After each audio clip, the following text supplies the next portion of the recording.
People die. People die. People die. People die. People die. People die. People die. People die. People die. People die.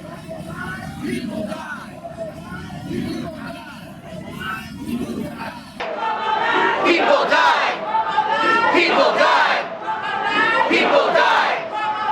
People die. We're doing it because Governor Cuomo lied to us. He told us in late 2017 that he would authorize overdose prevention centers through the health department. He said, though, I have to wait till after the general election. We understood that. Then he just went away. He lied to us. We see patients die every day. We are holding Cuomo accountable. He made a promise to make overdose prevention centers available as part of a research pilot study. We could have had those prevention centers operating since the beginning of this year.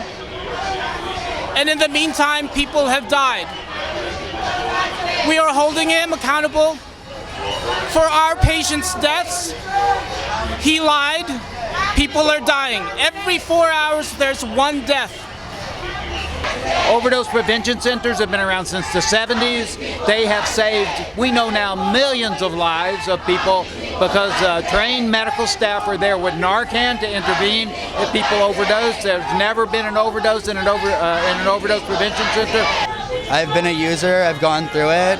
I lived in Vancouver for a long time where there's Insight, which is an amazing situation. And the fact that the U.S., nonetheless New York, which is so progressive, doesn't have things that respect people who are users is insane. It needs to stop. People are dying every day, and it's easily treatable.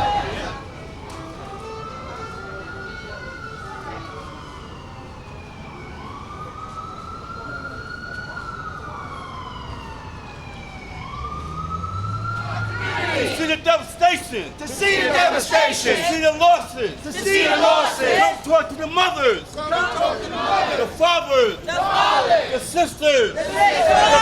Disperse now to prevent the safe flow of pedestrian traffic. You do so voluntarily, no charges will be placed against you. If you refuse to disperse, you will be placed under arrest and charged with disorderly conduct. This is the New York City Police Department. You are unlawfully blocking the entrance to this building and obstructing pedestrian traffic. You are ordered to disperse now to prevent arrest. You may be charged with Shut it down! OPC!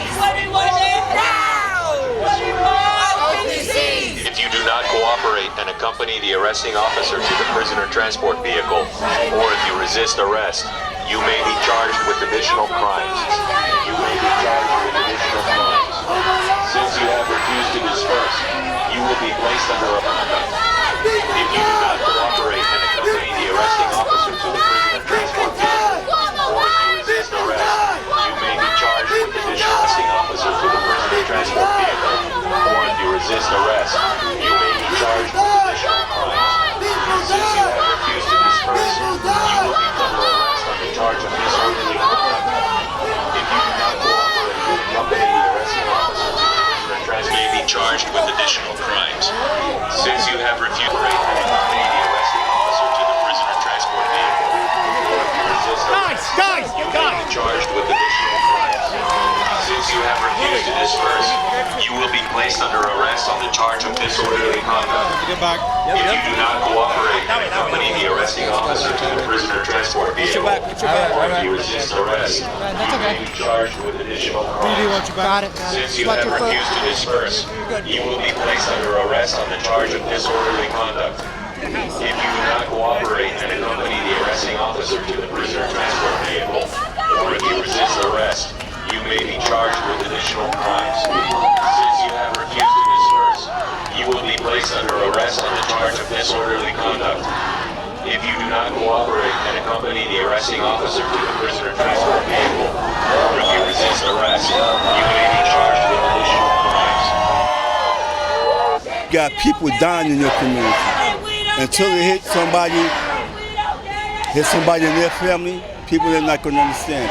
The lack of understanding for harm reduction, what harm reduction does, you know what I'm saying? How it help people, how it keep people alive. We need to educate people on that. it's just such a hard fight at this moment when you don't have a lot of our elected officials backing us. So how do you think we that come here today feel about our governor? That every time it comes to our community, my community, it's not important. It's very emotional, you know what I'm saying, to live in the South Bronx and walk around every day doing outreach and seeing the devastation. People who are homeless, active drug users that have nowhere to go. Mothers crying because they want so much help for their child, you know what I'm saying? But these are the stories that they need to come into my community and hear. These are the stories that they need to hear from the mothers, from the fathers, from the sisters, from the kids. You know what I'm saying? Especially from the kids. Come on. We look at the fact that drugs are always going to be here, regardless of what. They were here before we got here, they're going to be here after we leave. And people need to recognize the reality of drugs will always be here.